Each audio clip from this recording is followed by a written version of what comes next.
The argument of personal issues being the result of political and social structures truly conveys the reasoning behind the ambiguity of my identity. As a Jordanian American, I identify as Arab or Middle Eastern, though oftentimes I am unsure of which race I should identify with, since the United States Census does not consider Arab as a race. Instead, Arabs are forced to check either the white box for those who wish to assimilate with whites, the black box for the North African Arab Americans that feel most connected with that identity, or other, which happens in most cases because none of the given races properly describes our distinctive culture, features, and experience, and nor do they fully accept us. My culture has shaped many traditions and values that are deep-rooted in me, despite being American-born. No matter how much I try to escape the conservative role my family expects me to have and conform with other Americans, I still find their influences instilled in me and a sense of concern about how my family may perceive me. Coming from a family that emphasizes on honor and respect, I like to believe that I am simply an outcome of strict child rearing, when in reality, I am Arab American. Growing up, my family always reminded my sister, cousins, and I that we are different from the other kids at school. We can't live the same liberated lifestyle as them simply because we have reputations to preserve in the community.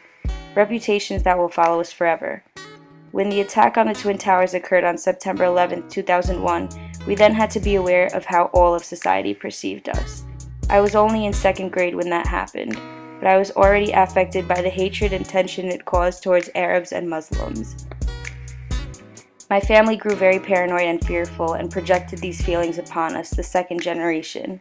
For instance, we weren't allowed to go trick-or-treating the month following 9/11 because my family feared that the neighbors would poison us.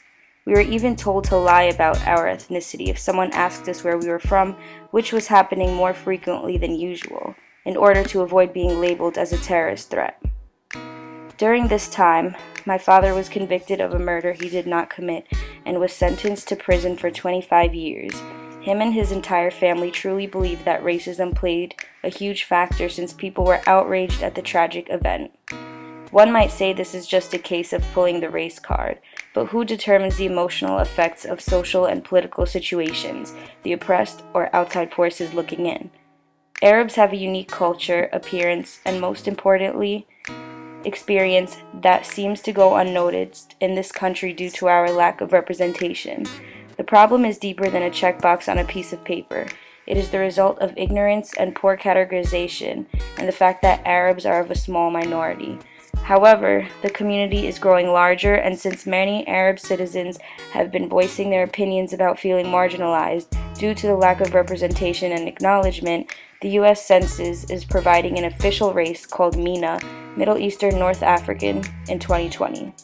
It is clear that my confusion comes from a larger problem, but why must a social construct depict how I view myself? I stand with being an Arab, not white, not other, because that is what makes me who I am.